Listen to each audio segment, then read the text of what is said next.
Hoje eu quero ler para os irmãos Filipenses capítulo 2, versos 5 a verso 11.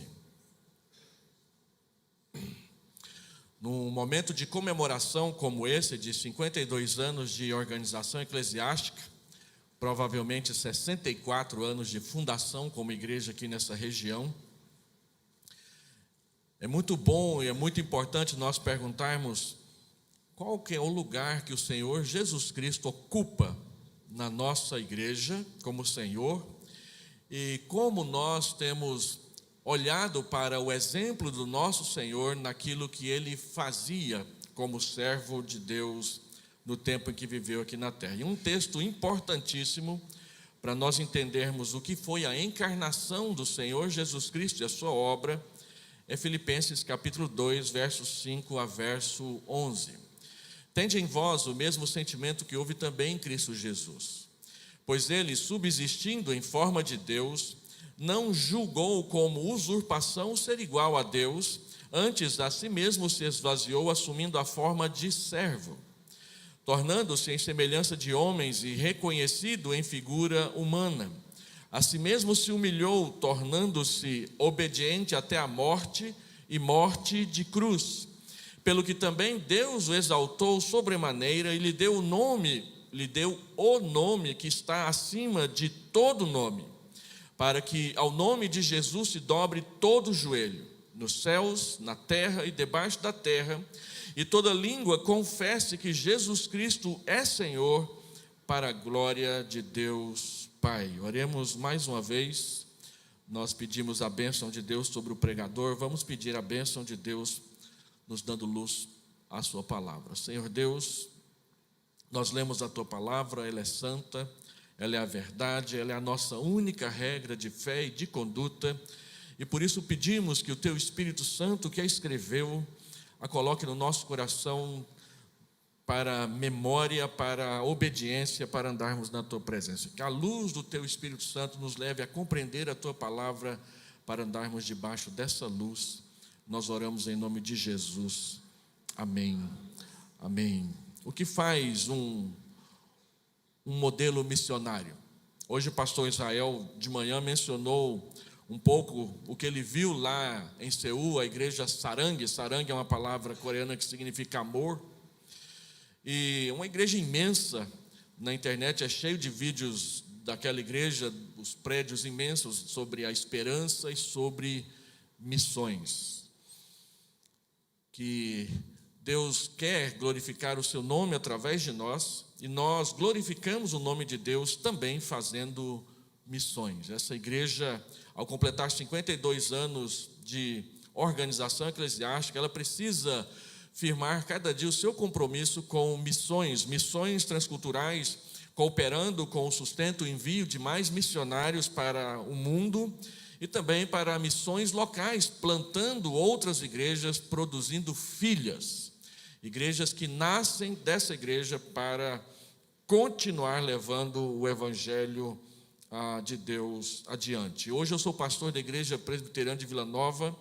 A igreja de Vila Nova está completando ano que vem 78 anos de fundação. Foi a segunda igreja presbiteriana fundada na cidade de Goiânia, e é uma igreja que planta outras igrejas. Em Goiânia existem hoje cerca de 50 igrejas presbiterianas organizadas. Dessas 50 igrejas, a primeira igreja e a Vila Nova plantaram 1/3. A primeira igreja plantou 20 igrejas. E a Vila Nova já está terminando agora mais um plantio, que é a igreja de Nerópolis, a nossa 10ª filha. Quantas filhas a igreja do bairro Carrilho tem em 60 anos de existência? E 60 de existência, né? 64 de existência mais ou menos. E Deus nos vocaciona para isso. E nós aprendemos a fazer isso seguindo um modelo. E o nosso modelo é o Senhor Jesus, que veio para servir. Em 1865, um pastor chamado Hudson Taylor, missionário, ele foi para a China E lá ele desenvolveu um projeto novo de plantação de igrejas.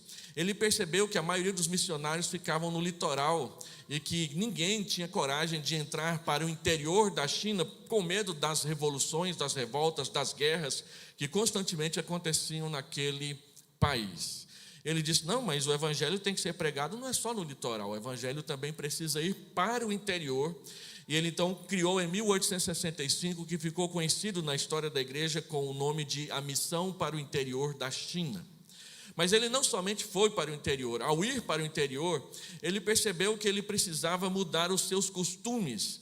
E ele tirou o terno inglês e vestiu a roupa chinesa, rapou seu cabelo, deixou aquela trança que todo chinês tinha, parou de usar cartola e colocou aquele gorrinho que todo chinês usava, começou a aprender a falar o mandarim com um pouco mais de propriedade, vestiu como eles, comeu como eles, comeu com eles, e isso fez com que milhares de chineses conhecessem Jesus. Esse método de Hudson Taylor ficou conhecido na história da igreja como um método encarnacional. Encarnar-se não é simplesmente ir para onde o outro está, mas é conhecê-lo na sua cultura, no seu jeito de ser, no seu jeito de viver, as suas comidas, e entrar na cultura com o evangelho do Senhor Jesus Cristo, sem negar o evangelho, mas levar o evangelho o mais profundamente que ele possa ir. O que faz um homem como Ashbel Green Simonton vir para o Brasil? Ele tinha uma promissora carreira pastoral lá em Baltimore, nos Estados Unidos.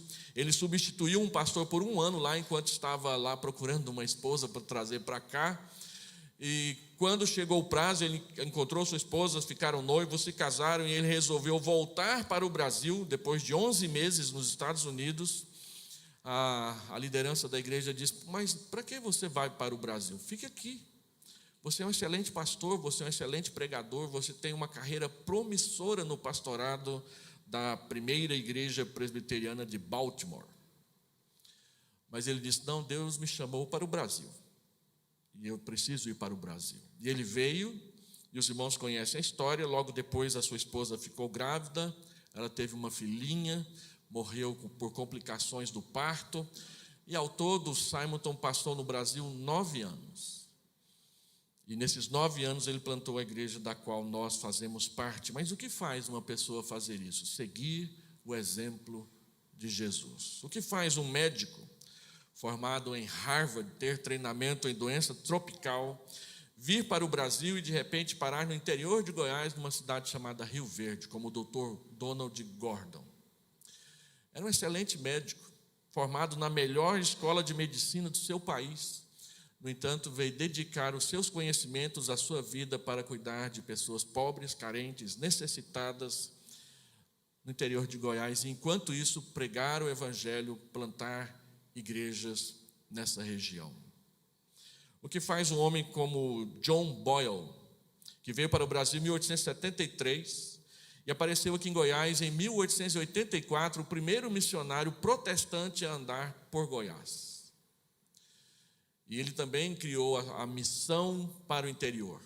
Eu creio que ele bebeu da água do Hudson Taylor, porque veio para o Brasil apenas 8 anos depois de Hudson Taylor ter começado a evangelização no interior da China. E ele então se mudou para a Estrela do Sul, antigamente chamada Bagagem. E quando ele mudou para lá, a missão chamava a sua estação de Missão Interior. E ele ia entrando cada vez mais para o interior do Brasil, até que ele soube que alguém tinha comprado uma Bíblia, e havia 16 anos que não frequentava a igreja católica, mas lia a Bíblia para a sua família em casa. E ele diz, eu preciso conhecer essa família. E ele então soube que eles moravam em Santa Luzia, em Goiás, e veio, os evangelizou, completou o trabalho, plantou uma igreja em Santa Luzia, hoje Lusiânia, e andou por Goiás. Ele veio pregar aqui em 1888, indo para Goiás, a capital, Goiás Velho. No caminho ele encontrou-se com o bispo de Goiás. E o bispo, o que você está fazendo aqui? Protestantismo não pega em Goiás, não. E ele disse, olha, Deus não me chamou para converter as pessoas. Deus me chamou para pregar o evangelho. Ele é que converte. Agora, pegou no Rio de Janeiro, pegou em São Paulo, está pegando em Minas, vai pegar em Goiás. E olha nós aqui. O que faz uma pessoa fazer isso? Seguir o exemplo de Jesus. Quem é Cristo? Cristo é o nosso modelo. Ele é o Deus que se fez servo por amor de nós. E eu gostaria de mostrar isso nesse texto, o mais rápido que eu conseguir nessa noite, em 3 proposições que eu quero explorar aqui nesse pequeno texto que nós limos. Versículo 5 e versículo 6, Paulo diz que Jesus é o nosso modelo, porque sendo Deus, ele se fez servo, e nós precisamos seguir o exemplo do Senhor Jesus, porque ele abre o texto para nós dizendo: tende em vós o mesmo sentimento que também houve em Cristo Jesus. E essa palavra que é traduzida aí por sentimento, ela não quer dizer simplesmente esse sentir. A palavra grega aqui, a palavra phronem, ela tem um sentido de atitude. Tende em vós a mesma atitude que houve em Cristo Jesus. Não é simplesmente sentir, eu sinto que eu preciso pregar o Evangelho. E fica só sentindo e não faz nada. Não, esse sentir de Jesus o levou a tomar uma decisão e a fazer. Ele se encarnou, ele veio até nós, ele andou no nosso meio. Os irmãos conhecem a epístola de Paulo aos Filipenses. É uma epístola em que ele agradece a oferta missionária que ele recebeu deles. Estando preso em Roma, eles enviaram para lá alimentos, víveres, para que ele pudesse se manter enquanto estivesse ali naquela prisão. Então, assim como Cristo se encarnou e veio, Paulo nos ensina que nós também devemos encarnar a vivência cultural daqueles a quem nós somos enviados e apresentar-lhes o Evangelho que redime as vidas das pessoas e também as culturas diante de Deus.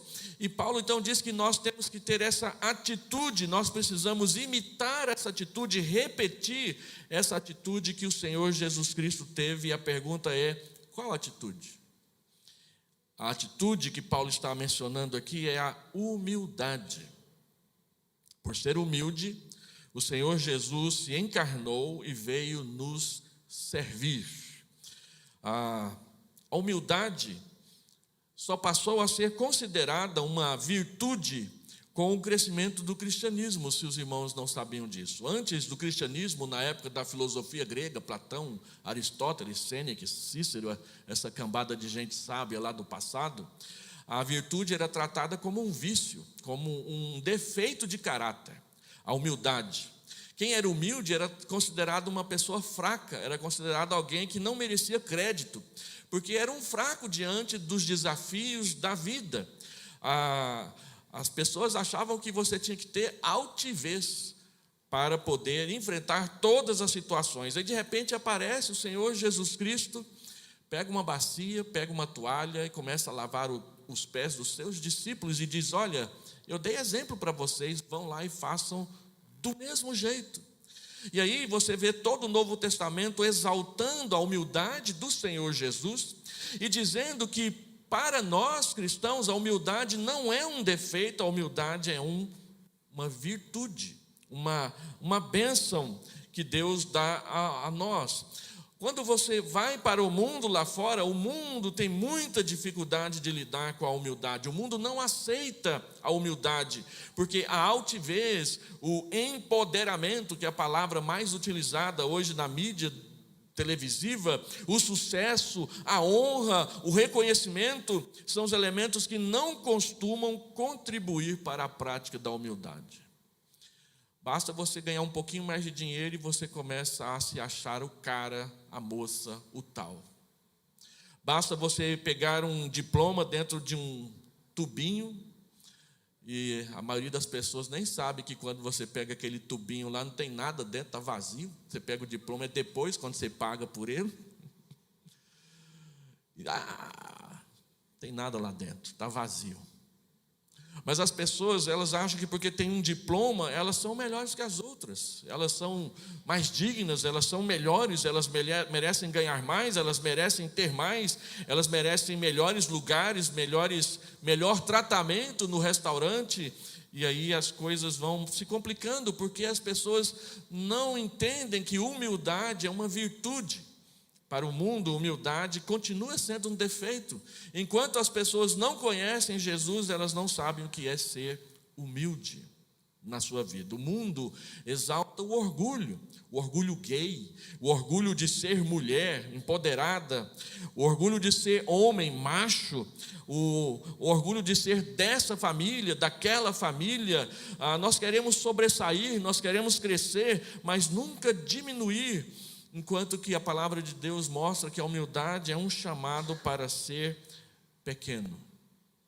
Ser humilde não quer dizer ser uma pessoa fraca, frágil ou que não sabe das coisas. Ser humilde é exatamente escolher servir o outro com toda a capacidade que Deus deu para você. Alguns dos missionários que nós conhecemos no passado eram homens de uma mente, de uma inteligência brilhante. No entanto, eles resolveram gastar tudo isso servindo os outros. Ser pequeno não significa ser inútil, mas significa não buscar a exaltação própria. O reconhecimento a todo custo ou coisas desse tipo nos afasta da humildade e, por consequência, também acaba nos afastando de Jesus. A palavra de Deus diz que Jesus, sendo Deus, não usou isso como usurpação. Ele não usou do seu direito divino para permanecer e prevalecer numa posição de glória e de majestade. Ele não usou a sua divindade em proveito próprio quando ele esteve aqui encarnado. Os políticos, os empresários, as pessoas que têm papel de comando precisam aprender que o poder não é para você mandar nos outros, para você oprimir os outros, para você julgar os outros inferiores. O poder é para servir, porque o Senhor Jesus não veio para ser servido, mas Ele veio para servir e dar a sua vida em resgate por muitos. Conhecer Jesus é entrar no caminho do servo.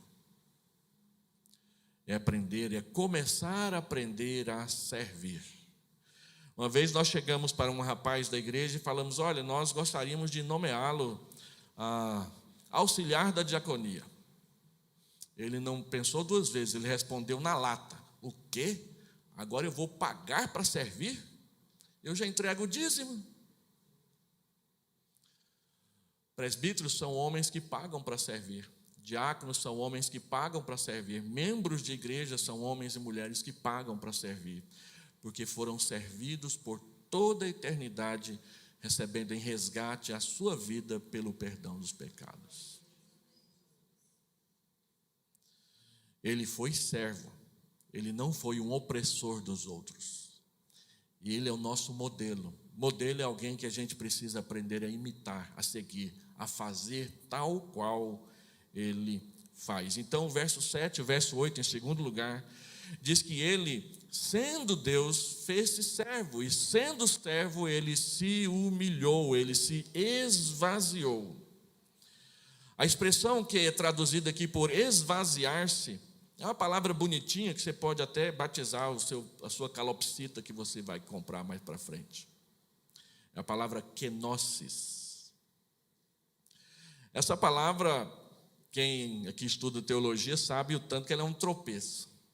O que é essa kenosis? Esse esvaziamento do Senhor Jesus. Algumas pessoas acham que o fato de Jesus ter se encarnado, ter virado gente, é parte do seu esvaziamento. No entanto, a maioria dos estudiosos sérios, eles entendem que esse esvaziar, essa kenosis de Jesus Cristo não inclui a encarnação. Porque quando Deus fez a matéria, Ele disse que ela era boa. Deus fez todas as coisas e Ele sempre terminou cada dia da criação dizendo: isso era bom, isso era bom, isso era bom. E quando Ele criou o homem, que também é matéria, a Bíblia diz que Ele falou: isso é muito bom. Então, o fato de Jesus se tornar gente, se encarnar, virar homem como nós, ser humano como nós, não é humilhante para Ele. Ele se tornar gente como a gente não faz parte da sua humilhação. É o ser servo e entregar-se à cruz, é que faz parte da sua humilhação. Para ser servo, você precisa ser humilde e humilhar a si mesmo para poder conseguir alcançar o serviço que o outro de fato precisa. O texto diz que ele se tornou servo, que ele foi reconhecido como figura humana, que ele se tornou homem. Quem estuda a história da igreja, estuda teologia, sabe que quando surgiu a primeira grande heresia, o arianismo, que hoje é representado nos Testemunhas de Jeová, eles negavam a divindade de Jesus. E eles negavam a divindade de Jesus fazendo um raciocínio que parece ser muito lógico. Ora, Deus é eterno e Jesus é filho. Se Jesus é o filho, houve uma época em que Deus não era pai. Então Jesus não é Deus, ele foi criado. Se Deus virou pai, é porque Jesus não existia e ele passou a existir. É um raciocínio que parece lógico, mas a Bíblia afirma o tempo todo a eternidade do Filho, a eternidade do Pai e a eternidade do Espírito. Então, quando essa heresia apareceu dizendo que Jesus não era Deus, ele era um ser muito poderoso, o ser mais poderoso que Deus havia criado, mas ele não era Deus, ele só era semelhante a Deus. A igreja teve que aprender a discutir o significado de duas palavras muito parecidas. A palavra homúcios é uma palavra grega e a palavra homoiúcios. Só tem um i de diferença entre um e a outra. Homúcios quer dizer igual. Homoiúcios quer dizer parecido, semelhante. Então, aqueles que negam a divindade de Jesus, diz que ele é homoiúcios, ele é parecido com Deus, ele é semelhante a Deus, mas ele não é Deus. E a igreja firmou o pé dizendo, não, ele é homúcios com o Pai, Deus de Deus, homúcios conosco, homem de homem. Ele é plenamente Deus e ele é plenamente homem. Essa é a afirmação mais básica do cristianismo. Jesus Cristo é plenamente homem, Jesus Cristo é plenamente Deus. Ele, para poder nos salvar, ele tinha que ser homem, porque somente um homem pode pagar pelo pecado de outro homem. Mas ele também tinha que ser Deus, porque um homem só pode pagar pelo pecado de mais outro homem.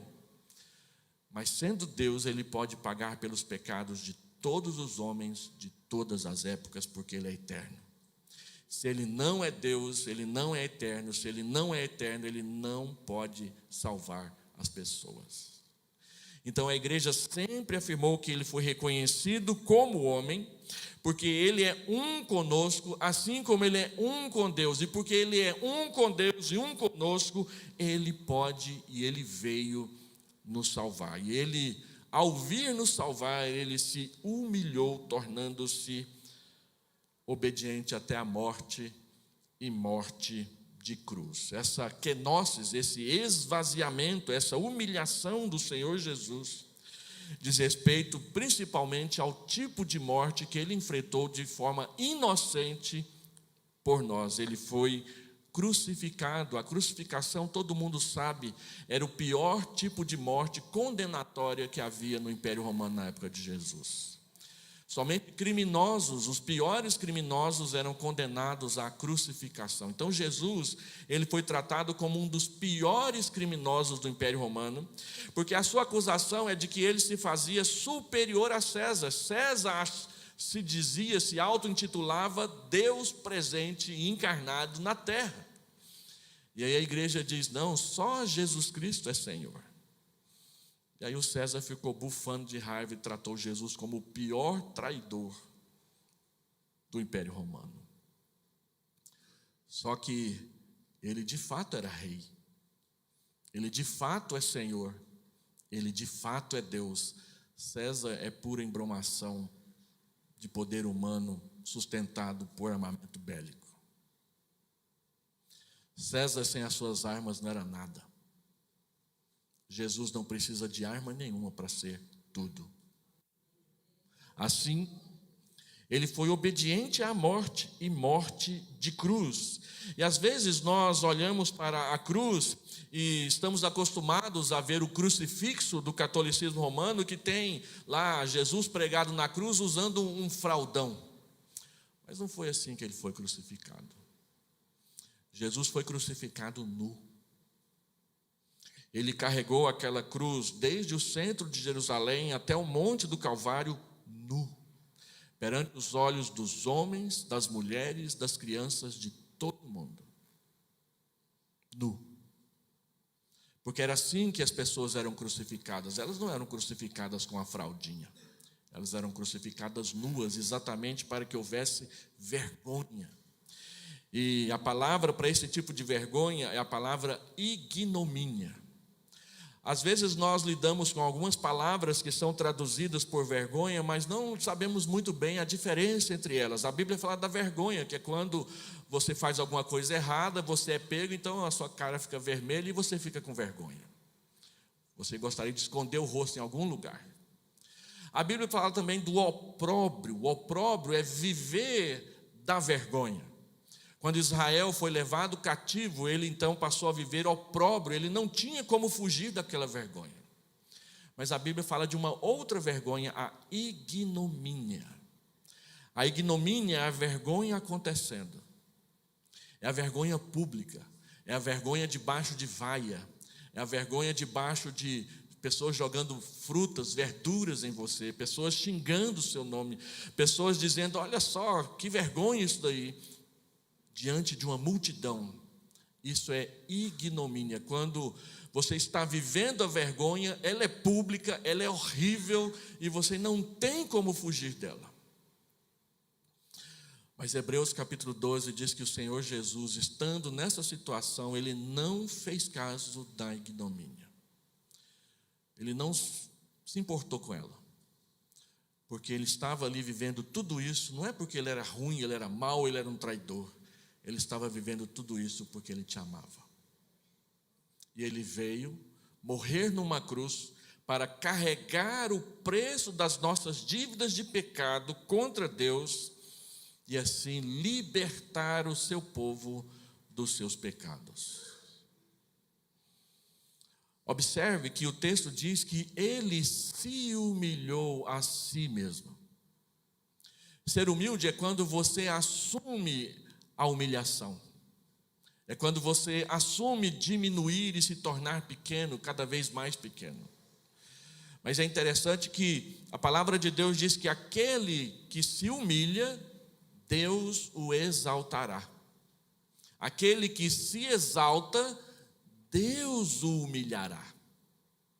Então, todos aqueles que, seguindo o modelo e o exemplo do Senhor Jesus Cristo, aprendem a se humilhar, a serem humildes, vão experimentar de Deus a promessa e a sua exaltação. Observe que é Cristo quem humilha a si mesmo, quem o exalta. Aí no texto, versículo 9 a 11, diz que ele se entregou à morte, morte de cruz, pelo que Deus o exaltou.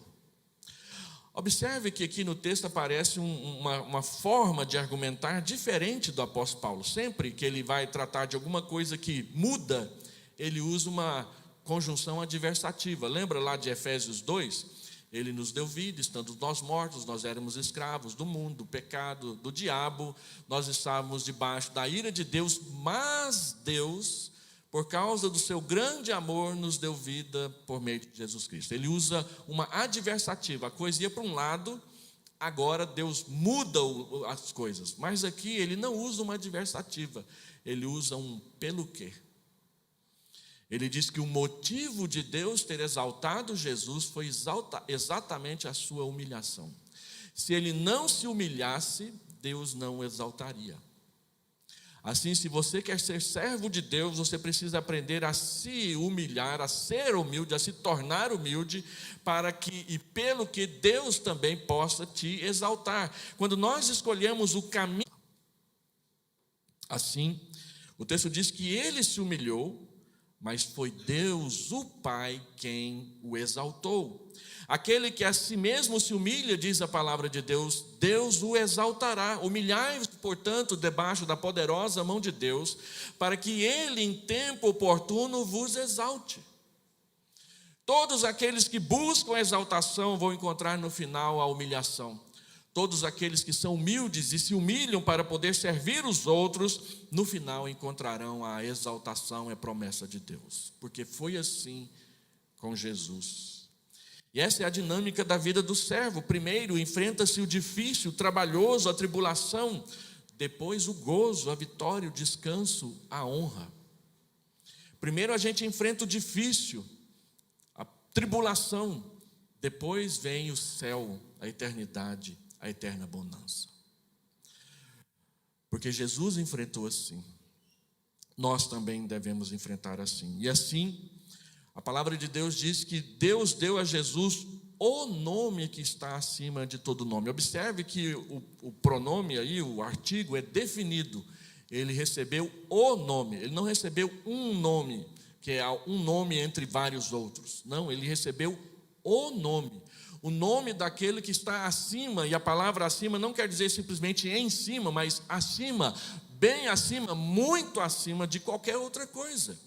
A exaltação de Jesus é esplêndida, ela é majestosa, ela é gloriosa.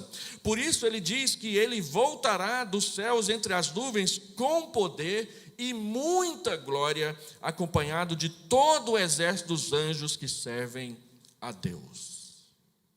Deus o exaltou, e exaltado ele está desde o momento que, após a sua ascensão, Atos capítulo 2 diz que ele se assentou à direita do trono da majestade.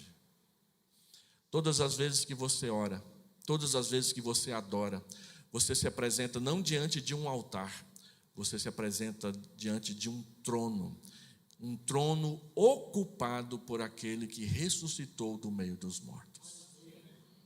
É tão interessante, no Novo Testamento não se fala mais em altar, embora a gente cante isso o tempo todo, e é um erro teológico que não tem como corrigir na igreja presbiteriana do Brasil. Nós não adoramos no altar. Altar é um lugar onde se mata as coisas. Nós não matamos Jesus quando nós o adoramos, porque o nosso sacrifício é vivo, diz Romanos capítulo 12. E nós adoramos diante do trono onde Jesus está sentado reinando. E é interessantíssimo que sempre que Paulo fala de Jesus, fala dele sentado no trono. Nós vamos comparecer diante do trono, nós seremos julgados por aquele que está no trono, o trono que governa todas as coisas, Jesus. E Paulo então diz que Deus tem 3 propósitos com respeito a Jesus Cristo que nós precisamos aprender. Ele diz que Deus o exaltou sobremaneira e lhe deu o nome que está acima de todo nome, para que ao nome de Jesus se dobre todo o joelho nos céus e na terra e debaixo da terra, e para que toda língua, esse "e" quer dizer que o "para que" continue, e toda língua confesse que Jesus Cristo é Senhor, e por último, para a glória de Deus Pai. Deus tinha prometido. E o meu projeto de vida é, nos próximos 20 anos, eu quitar mais 2, um a cada 10 anos. Tudo bem, se você tiver a condição de ir comprando apartamento e quitando, é uma bênção. Mas é esse o seu propósito de vida? Comprar coisas e quitá-las? Eu quero te recomendar 3 propósitos de Deus para a sua vida de acordo com esse texto. Primeiro propósito: dobrar o seu joelho diante de Jesus. Porque haverá um dia que todos os joelhos da face da terra se dobrarão diante de Jesus. E a gente já pode começar a se acostumando desde já. Dobrar o joelho diante de Jesus é reconhecer que Ele governa, que Ele salvou, que Ele perdoa, que Ele muda as nossas vidas. Reconhecer que Ele é grande e nós somos pequenos. Que Ele é quem domina e nós é que precisamos do seu socorro, da sua ajuda, da sua condução, da sua direção. do seu cajado que pastoreia, que guia, que leva, que abençoa, que orienta pelo caminho. Aprenda a dobrar-se diante de Jesus, porque é salvo aquele que se dobra diante de Deus em arrependimento. Ontem alguém disse aqui que o amor de Deus é incondicional. Isso é um erro doutrinário. O amor de Deus não é incondicional. Deus nos ama sob condições. Se você quer experimentar o amor de Deus, você precisa se arrepender dos seus pecados. Isso é uma condição. Se você quer experimentar o amor de Deus, você precisa confessar a Cristo publicamente diante dos ouvidos das pessoas. É outra condição. Para você experimentar o novo nascimento, você precisa se arrepender e depositar fé em Jesus. Mais outra condição. O amor de Deus não é incondicional. Ele tem condições. Porque o amor dele custou a vida do seu filho na cruz. Custou caro. Então, se você quer experimentar o amor de Deus, você precisa mudar de vida. E isso é uma condição. Se você não mudar de vida, você não vai experimentar o amor de Deus. Assim, aprenda desde já a ter esse primeiro propósito na sua vida, curvar-se diante de Jesus, porque lá no céu, no dia do juízo, todos nós vamos nos encurvar diante de Jesus e dizer que Ele é Senhor. Eu assisto aquele programa Israel com a Aline, gosto, é muita cultura para a gente. E tem um episódio daquele programa em que ela fala sobre o juízo final. E ela então diz que, conforme dados bíblicos, o juízo final vai acontecer ali no vale do filho de Inom, no Ribeiro Cedron, que hoje não existe mais lá em Jerusalém, mas está lá o vale. E aí, como os judeus sabem que o juízo final vai ser ali, eles montaram um cemitério ao redor do vale do Cedron. E tem um monte de judeu rico e famoso enterrado lá. Porque eles querem ressuscitar no dia do juízo e assistir de camarote o juízo final. Mal eles sabem que eles vão ser os primeiros da fila. Porque enquanto eles não receberem a Jesus, eles serão os primeiros da fila. Assim, nós vamos ver ajoelhando-se diante de Jesus todas essas pessoas que hoje arrogantemente dizem que Jesus não é nada.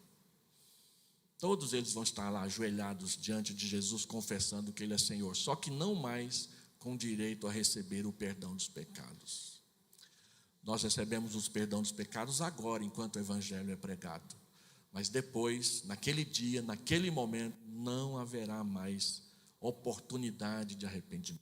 Por isso, você já dobrou o seu joelho diante de Jesus para reconhecer que Ele é Senhor?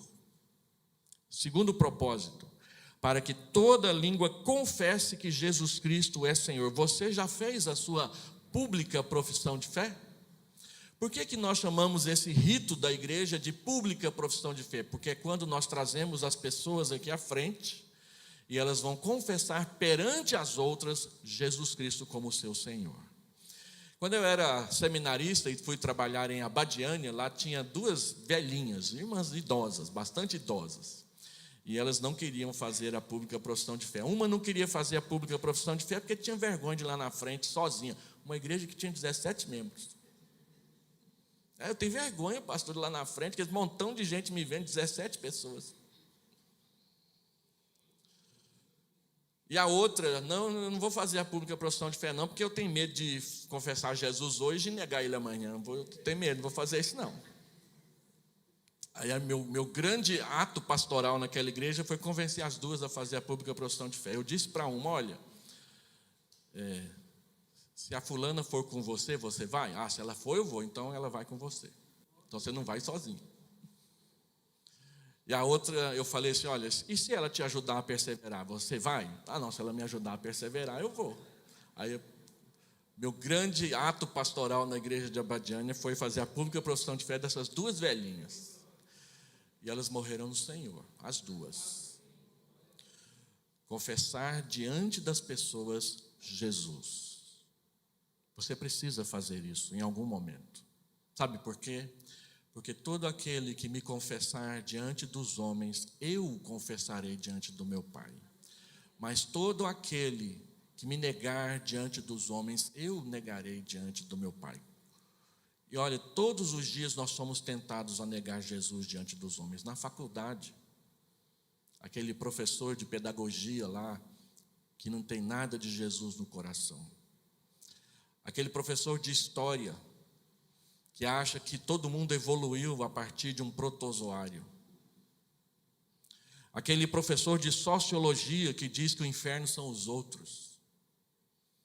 E que ficam lá ministrando aulas e mais aulas, ensinando as pessoas a negar Jesus, um após o outro. E vários jovens aqui que estão sonhando em fazer um curso superior, quando chegarem lá na faculdade, no primeiro dia eles vão querer fazer você negar Jesus. E se você negar Jesus diante dos homens, Jesus te negará diante de Deus.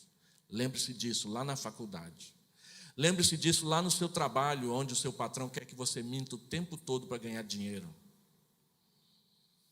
Lembre-se disso nos seus negócios, nos seus afazeres, nas suas conversas, nos seus tropeços. Eu fui pastor de uma menina de 15 anos, que ela era membro da igreja, tinha nascido lá.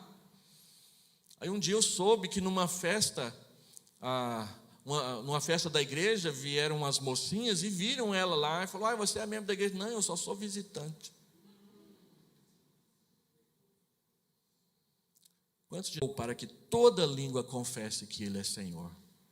Confessar Jesus como Senhor é confessar que Ele governa as nossas vidas, que Ele tem o direito de mandar e nós obedecermos, que Ele é o Senhor, que Ele é o Rei, que Ele é o dono de todas as coisas.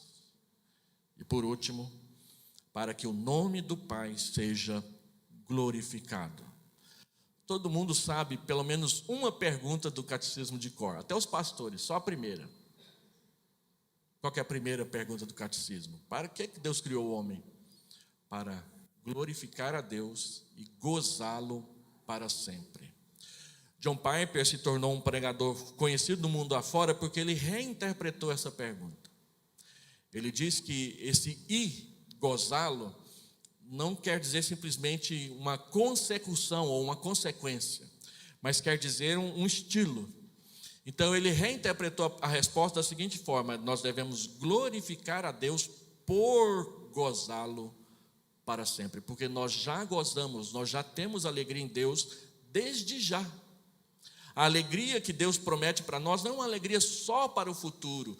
Nós vivemos hoje um tempo mesclado de alegria e tribulação, mas que há muita alegria em ser servo, há muita alegria em ser cristãos, há muita alegria em estar com Deus, e nós glorificamos a Deus, nos alegrando na sua palavra, no seu amor, nas coisas da sua igreja o tempo todo. Nós glorificamos a Deus quando adoramos, nós glorificamos a Deus quando evangelizamos, nós glorificamos a Deus em todos esses momentos. E a pergunta é: você tem vivido para glorificar o nome de Deus? Quais são os 3 projetos de vida que você tem? Eu quero te indicar 3. Viva para se curvar diante de Jesus e reconhecê-lo. Viva para confessar a Jesus na sua profissão, na sua escola, no seu trabalho, na sua vida conjugal e familiar. Viva para glorificar o nome de Deus todos os dias da sua vida. Eis aí um projeto de vida importante para nós. R.C. Sproul diz que houve uma época em que ele se afastou do Evangelho, na adolescência. R.C. Sproul, um dos grandes teólogos do presbiterianismo, morreu recentemente. E ele diz naquele livro, Antes de Partir, da editora Fiel, que o seu pai veio conversar com ele. E ele perguntou: para onde você vai? Quando a gente sabe para onde a gente vai, a gente reorganiza toda a nossa vida nessa direção.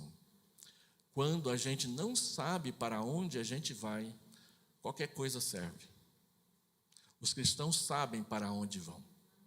Então nós podemos reorganizar toda a nossa vida nessa direção. Nós vamos para Jesus, nós vamos para a eternidade, nós vamos para Deus, nós vamos para o céu. Então nós vamos reconstruir a nossa vida presente pela luz da promessa da vida futura, glorificando a Deus cada momento das nossas vidas. Assim, Eu quero terminar essa mensagem te lembrando disso. Seja humilde como Jesus foi.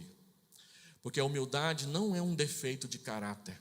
A humildade é uma virtude que Deus ama e que Deus usa para exaltar todo aquele que a pratica. E que nos próximos anos da história dessa igreja, essa igreja experimente em humildade todo o prazer de servir a Deus, vendo Deus cuidando de si mesma durante a caminhada. Parabéns, igreja. Que Deus os fortaleça dia a dia na sua caminhada cristã. Vamos orar. Pai, nós queremos